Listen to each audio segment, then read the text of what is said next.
gently caressing it, and there you are. So that is Domaine du Pech. Now this is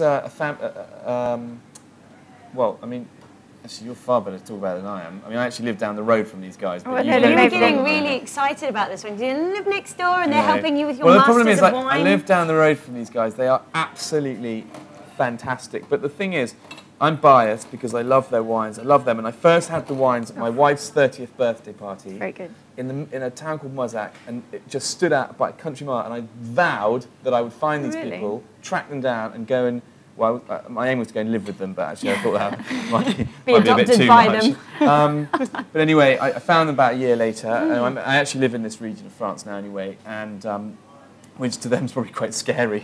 Oh my God. And I went and visit them, and they just welcomed me with open arms. Every time I've been there, they even endured my French for a whole hour before saying, look, we can speak English. And I went, okay.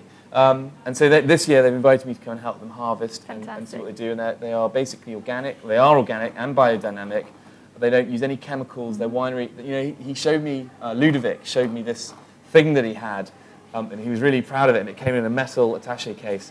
And he opened it up, and it was just a piece of sort of plastic for measuring the potential alcohol, and that's basically the only tool he has. So like going back to old world ways, is that what we're doing with the organic farming, like taking it back to the, you know, the old school? Yeah, absolutely. Yeah. But it's about understanding. Where I live in France, okay, and this is quite important. It's very agricultural, and all the fields, okay, around us, instead of just being rapeseed or maize or corn, they are a little patch of sunflowers, a little patch of melon, a little patch of field beans, and they just change it around every year, and it's just brilliant. And they don't spray. They spray occasionally spray the melons with sulfur, but everything else is pretty much just grown. And you know what? You just live that, and you think this has got to be the way forward.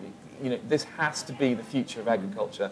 And the vineyards these guys have too is exactly the same way, and they spend a lot of time there. They look after them, they nurture them, and what they get back is in spades, paid back with interest, that even hedge fund managers would be really amazed at.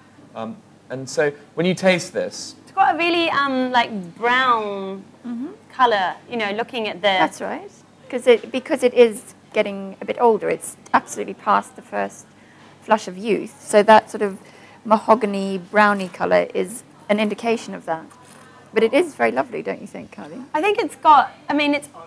In comparison with the wines we've been tasting today, it has got almost, I mean, I want to say mung bean flavour to it. Like because it's not in the first flush use. It's evolved, and wine evolves, and it grows, but it can only grow healthy. It's like a root vegetable or something. It seems kind of like. It's very well. Vegetal is a word that's often used for wine, and particularly when it gets to a certain age, when the fruit is starting to be replaced by secondary aromas, yeah, it's not fruity. It's much more kind of complicated. Undergrowth, mushroomy. Yeah. I mean, for me, that's quite sort of mushroomy. Yeah, definitely. But in the best possible way. But what's really lovely about it, and this is what I love about all wines that are showing an evolved character, is that just like, with sort of a lovely old lady or lovely lady in sort of late middle age, in conversation or just looking at her, you'll get glimpses of what she must have looked like when she was younger. Do you know what I mean? And there's still, every now and again with this, you're tasting it and it's got the secondary aromas, but then there's a little flash of really lovely, sweet, ripe, young fruit.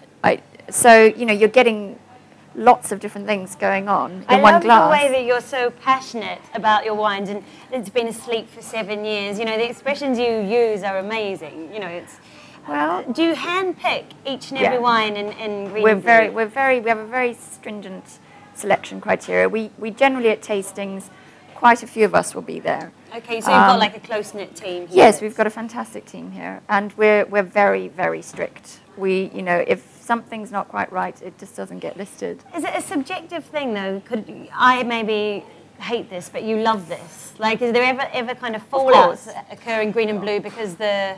Oh, I don't know about Green Blue. I don't work about going back to your point about loving and hating wines. If you didn't like this wine, I genuinely, I think that's probably absolutely right, because it's aged, it's really developed, it's still lively and fresh in the palate. But I bet you any money that if over the course of the next month you were just exposed to this kind of wine a little bit more, older wines, just a bit more.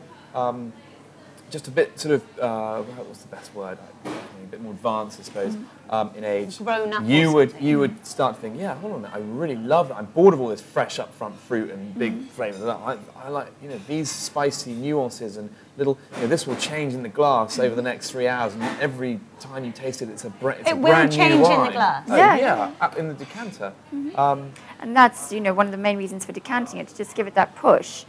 So that it hits the phase where it's starting to evolve a bit quicker than if you just poured it straight into your glass from the bottle. Hopefully we've given you that push to evolve and go out and seek some fantastic wines. I mean, we've tasted We'll log on to amazing Green wines. and Blue. We'll log on to Green and Blue. I actually had a look at your website, and it's brilliant. You've got your philosophy there, and you know, it's kind of about loving wine and enjoying the good things in life. Yeah, very important. Very important. Cheers. So, Kate, thanks so much for some lovely wines. Yeah, thanks for having me. Thank you. It's thanks a pleasure. for this. Oh, it's a These guys pleasure. rock. They do. Yes. I agree.